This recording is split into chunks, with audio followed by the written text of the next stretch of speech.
प्रत्येक मनुष्य को अपने कर्मों का फल कभी ना कभी तो भुगतना ही पड़ता है। प्रकृति सर्वोपरि है, इसका न्याय सर्वोपरि और प्रिय है। दोस्तों, आज हम आपको महाभारत के सबसे शक्तिशाली और अपनी भीष्म प्रतिज्ञा से जाने वाले महाप्रतापी महाबलशाली भीष्म पितामह से जुड़े एक श्राप के बारे में बताएंगे। तो आप सभी लोग वीडियो को पूरा ज़रूर देखें और इन्फॉर्मेशन अच्छी लगे तो लाइक भी ज़रूर करें। तो आइए जानते हैं कि वो कौन सा ऐसा श्राप है जिसके कारण भीष्म पितामह को 18 दिन तक बाणों की शैया पर सोना पड़ा था। बात प्राचीन महाभारत काल की है।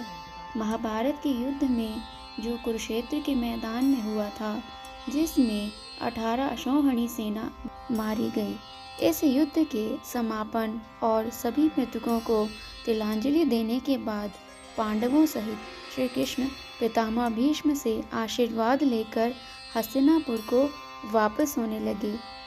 तब श्री कृष्ण को रोककर पितामह भीष्म ने श्री कृष्ण से ही पूछ लिया, मधुसूदन, मेरे कौन से कर्म का फल है जो मैं सरसैया पर पड़ा हुआ हूँ। यह बात सुनकर मधुसूदन मुस्कुराए और पितामह भीष्म से पूछा, पितामह, आपको कुछ पूर्व जन्मों का ज्ञान है? इस पर पितामह ने कहा, हाँ श्री कृष्ण, मुझे अपने 100 पूर्व जन्मों का ज्ञान है कि मैंने किसी व्यक्ति का कभी अहित नहीं किया। इस पर श्री कृष्ण मुस्कुराए और बोले, पितामह, आपने ठीक कहा कि आपने कभी किसी को कष्ट नहीं दिया, लेकिन 101वें पूर्व जन्म में आज की तरह तुमने तब भी राजवंश में जन्म लिया था और अपने पुण्य कर्मों से बार बार राजवंश में जन्म लेते रहे। लेकिन इस जन्म में जब तुम युवराज थे, तब एक बार आप शिकार खेलकर जंगल से निकल रहे थे। तभी आपके घोड़े के अग्रभाग पर एक करकैंटा एक वृक्ष से नीचे गिर पड़ा। आपने अपने बाण से उठाकर उसे पीठ के पीछे फेंक दिया। उस समय वह बेरैया के पेड़ पर जाकर गिर गया और बेरैया के कांटे उसकी पीठ में धंस गए, क्योंकि पीठ के बल ही जाकर गिरा था।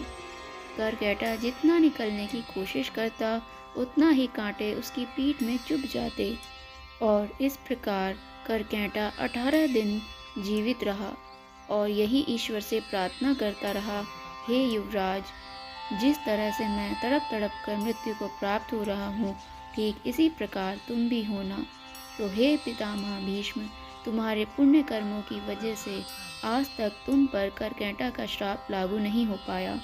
लेकिन हस्तिनापुर की राजसभा में द्रौपदी का चीरहरण होता रहा और आप मूक दर्शक बनकर देखते रहे, जबकि आप सक्षम थे उस अबला पर अत्याचार रोकने में। लेकिन आपने दुर्योधन और दुशासन को नहीं रोका। इसी कारण पितामह आपके सारे पुण्य कर्म क्षीण हो गए और करकैंटा का श्राप आप पर लागू हो गया। अतः पितामह, प्रत्येक मनुष्य को अपने कर्मों का फल कभी न कभी भोगना ही पड़ता है। प्रकृति सर्वोपरि है, इसका न्याय सर्वोपरि और प्रिय है।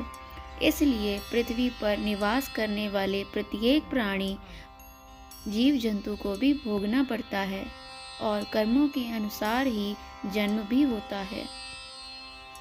तो दोस्तों, कैसी लगी आपको ये हमारी वीडियो? कृपया कमेंट बॉक्स में ज़रूर बताएं और इस वीडियो को ज़्यादा से ज़्यादा शेयर भी करें, ताकि ये इन्फॉर्मेशन सभी लोगों तक पहुंच सके। दोस्तों, हर हर महादेव।